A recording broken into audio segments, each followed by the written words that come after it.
If someone truly owed you $200 million, would you be tweeting about it? Or would you be in court? That single question has been floating around the internet ever since Nicki Minaj publicly aimed her fire at one of the most powerful men in music, J-Z. No charges, no confirmed lawsuits. Key, just accusations, cryptic posts. And a storm of online drama that has fans trying to connect the dots. And the deeper you look into this situation, the messier it gets. Because this isn't just a random celebrity beef. This story involves money, loyalty, betrayal, and a business deal that may have shattered everything. But to understand how things exploded in 2026, you have to go back years earlier. Back to when Nicki Minaj didn't see Jay-Z as an enemy. She saw him as a mentor, someone she admired, someone she wanted to become. Back then, Nicki openly praised Jay-Z.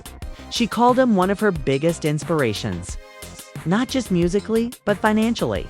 To her, Jay wasn't just a rapper, he was proof that hip-hop could turn into real wealth, bars into billions, rhymes into real estate, music into empire. And when Jay-Z launched his streaming service Tidal in 2015, he didn't build it alone. He brought in major artists as partners. Big names, big equity, big promises. Nicki Minaj was one of them.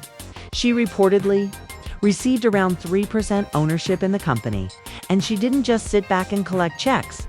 She promoted Tidal aggressively. She pushed it to her millions of fans. The barbs harder than almost anyone else, according to her. ONLY, Beyoncé promoted it more. Nicki put her brand, her credibility, and her audience behind Jay-Z's vision.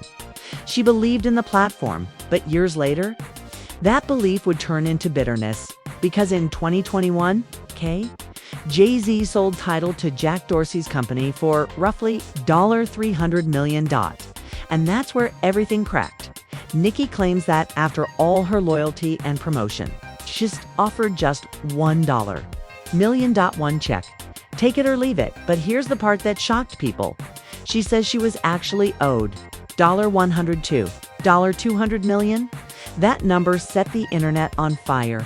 But when analysts broke down the math, things didn't quite add up.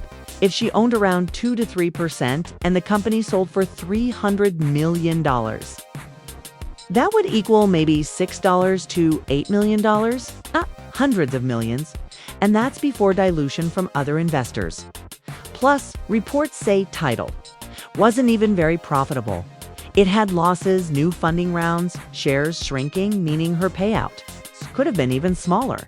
So financially, the $200 million claim looks unrealistic. But here's what many people miss. For Nicki, this wasn't just about numbers. It was about respect. She felt used. She felt like she helped build something, only to get pushed aside when the payday came. And that feeling only got worse, because the Tidal situation wasn't the only issue. Back in 2018, Nicki reportedly planned to release a documentary where she would speak openly about personal trauma and alleged abuse during her relationship with Meek Mill. Happened to be signed to Jay-Z's ROC Nation. According to her side, Jay-Z advised her not to release it. Out of respect, she listened. She stayed quiet. But later, things started looking suspicious to her. ROC Nation signed Megan Thee Stallion right during Megan's public feud with Nicki. Then came moves toward Doja Cat. Rumors of outreach to Cardi B. To Nicki and her fans started to feel like a pattern. Like she was being replaced, like the machine was moving on without her. And that's when everything shifted, because instead of staying silent, Nicki started talking publicly, loudly, and nonstop. She began calling out Jay-Z, ROC Nation, and multiple industry figures on social media. Fans were confused. Some supported her. Others worried because this didn't feel like the Nicki they knew. Even industry insiders started raising eyebrows. One person made a simple point that stuck with everyone. Someone owed me $200 million? I wouldn't be tweeting, I'd be in court.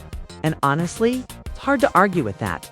Because lawsuits reveal facts, tweets create noise, and as of now, no lawsuit has ever been filed. Which leaves the big question hanging in the air. Is Nicki exposing something real? Or is something else going on behind the scenes? Nobody knew it yet. But the real explosion hadn't even happened, because what came next would turn this from a business disagreement into an alt war. And it all started with the Super Bowl. By late 2024, the tension wasn't just simmering anymore. It was boiling. Then came the moment that pushed everything over the edge. The Super Bowl halftime show announcement. That year, the event was happening in New Orleans, Lil Wayne's hometown, a city where Wayne is practically royalty. Everyone assumed he'd headline. Fans expected it, Nicki expected it, maybe even Wayne expected it. But instead, Roc Nation selected Kendrick Lamar and Nicki Minaj. Snapped. She went straight to social media and unleashed fury. She accused Jay-Z of blocking Wayne on purpose, called him evil, disgusting, said he was ruining hip-hop, ruining sports, ruining everything. Suddenly, this wasn't about title anymore, this was personal. The Barbs went to war online. Wayne's fans joined in. The beef turned nuclear. But it didn't stop there. By 2025, Nicki's tweets became darker. She claimed Jay-Z was sabotaging her career, blocking deals, stopping bags. Using his power behind the scenes, she demanded her $100. $200 million. Then she made a shocking announcement. She said she might cancel her album and retire from music entirely. No more music. Hope you're happy now, Jay-Z. That line shook the industry. Headlines everywhere. Fans panicking. Was one of the biggest female rappers of all time really quitting? But weeks later, she teased the album again. 16 tracks ready, hits stacked, which made some people wonder, is this real frustration or marketing? Even insiders couldn't tell. Some believed she was exposing corruption.